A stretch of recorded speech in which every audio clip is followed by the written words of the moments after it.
In the heart of southern Nigeria, many generations ago, there existed a prosperous settlement known as Okpara. Within this thriving community lived a young man called Emeka, whose name echoed across neighboring territories for reasons both celebrated and pitied. Emeka possessed the physique of legends, his body carved with the precision of master sculptors, his face bearing the symmetry that made mothers dream of such sons. Yet beneath this divine exterior lay a burden that transformed his blessing into a curse, a physical attribute so extraordinarily large that it became the source of his deepest anguish. While other young men celebrated their coming of age, Emeka walked alone, knowing that the very thing meant to bring pleasure brought only pain to those who attempted intimacy with him. His heart, as generous as his appearance was magnificent, grew cold with the repeated rejection, the tearful departures, the whispered conversations that followed him through the marketplace. The settlement of Okpara thrived during the season of harvest, when yams grew fat in the earth and palm wine flowed freely at every celebration.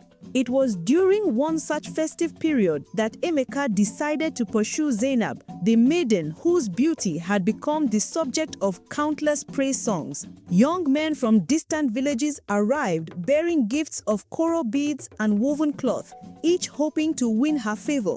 But Emeka, confident in his own appeal, approached the courtship with a determination that bordered on obsession.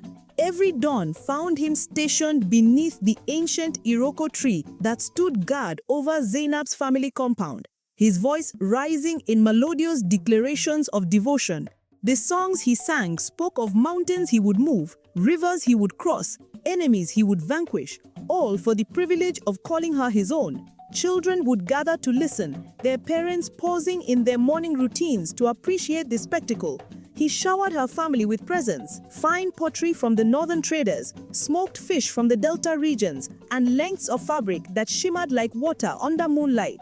At the Festival of New Yams, Emeka outdid every competitor, lifting loads that required 3 ordinary men to manage, racing through obstacle courses with the speed of the wind itself, demonstrating prowess that left the entire settlement in awe. Zainab, observing from the women's section, found her resistance gradually weakening. Here was a man who combined physical excellence with apparent devotion, whose public displays suggested a depth of feeling that could sustain a lifetime of partnership. Months transformed into seasons, and Zainab's defenses finally crumbled beneath the weight of Emeka's persistent courtship. One evening, as the Harmattan winds began their annual journey from the desert, she approached him with words that made his heart soar. "Your dedication has touched me deeply," she confessed, her eyes reflecting the firelight from nearby compounds. "I am ready to accept your proposal." The announcement triggered celebrations that lasted 3 full days. Palm wine was distributed freely, goats were slaughtered for communal feasts, and drummers performed intricate rhythms that spoke of joy and new beginnings. The settlement's elders blessed the union, predicting prosperity and many children. As the festivities reached their crescendo, everyone anticipated the consummation that would seal the bond.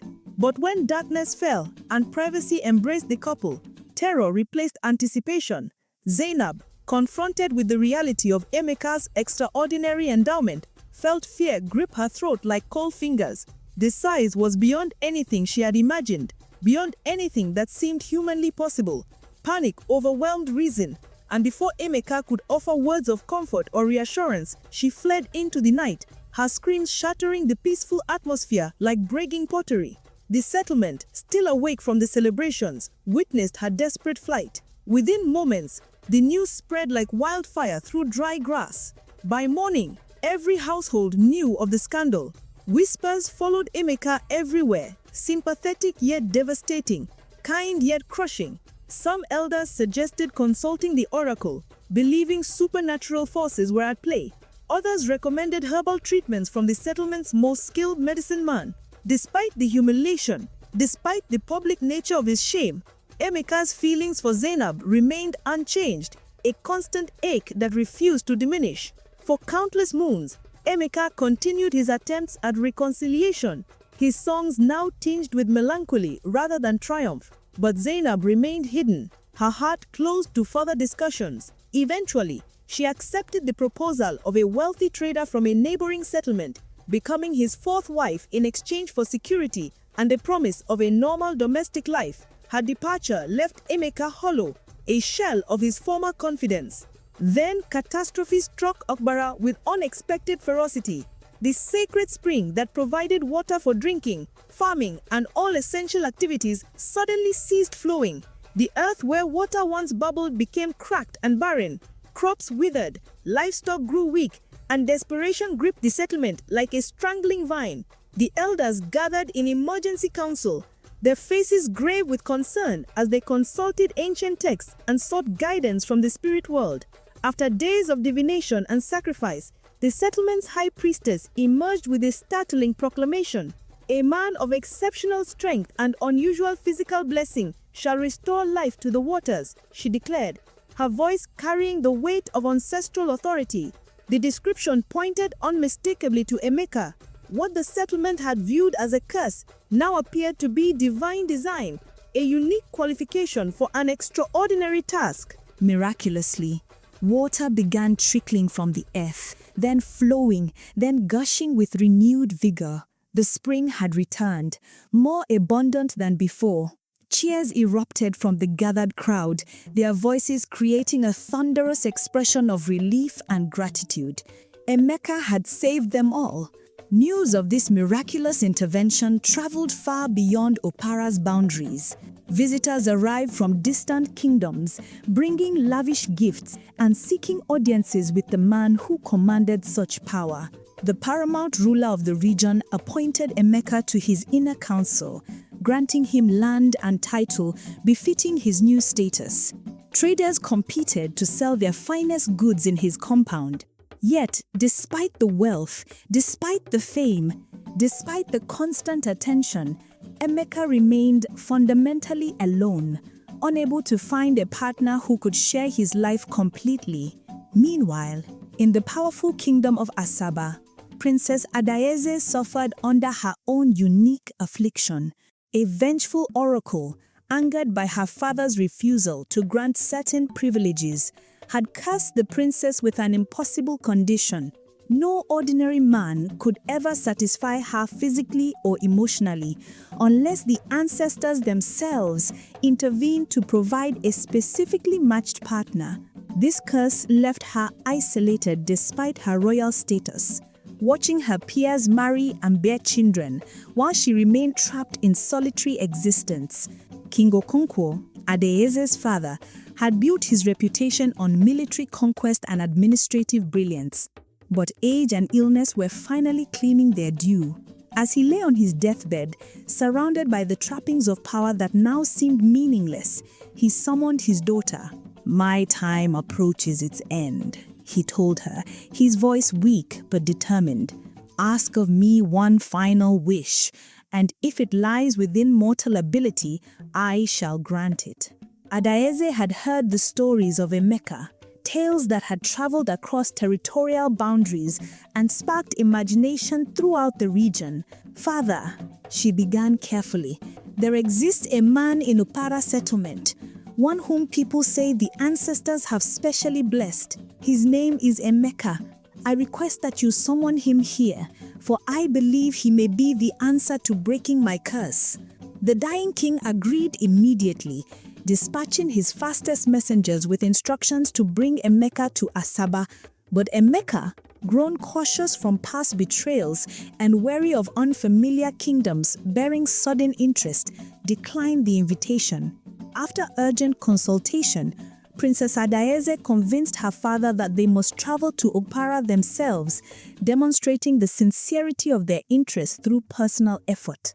The royal procession that arrived in Okpara was unlike anything the settlement had witnessed in living memory. Horses with decorated bridles, cattle with painted horns, servants carrying chests of precious coral beads, ivory tusks, bronze sculptures, and woven materials of extraordinary quality. The display of wealth left the people of Okpara speechless with amazement, their eyes wide as they tried to absorb every detail. When Princess Adaeze first laid eyes on Emeka, her heart responded with immediate recognition, as though her spirit had been waiting for precisely this moment.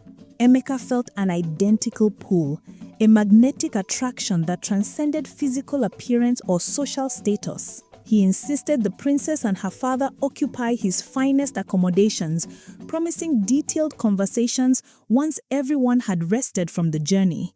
That evening, as the sun painted the sky in shades of orange and purple, Emeka felt compelled to walk along the riverbank, seeking clarity in the familiar landscape. The water reflected the fading light, creating patterns that seemed almost alive. Lost in thought, he suddenly noticed a figure bathing in the river's shallows, her form creating ripples that caught the moonlight. The woman possessed curves that seemed designed by artistic hands, her movements graceful and unhurried.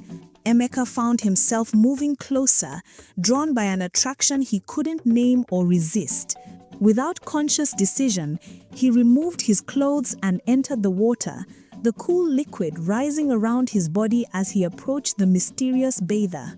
Only in the darkness did he realize he couldn't clearly see her face. The night obscured her features, leaving him with only sensations and silhouettes. Yet when they came together in the water, something extraordinary occurred. For the first time in his existence, Emeka experienced complete physical compatibility. The woman accommodated him entirely, without pain or difficulty, moving with him in perfect synchronization.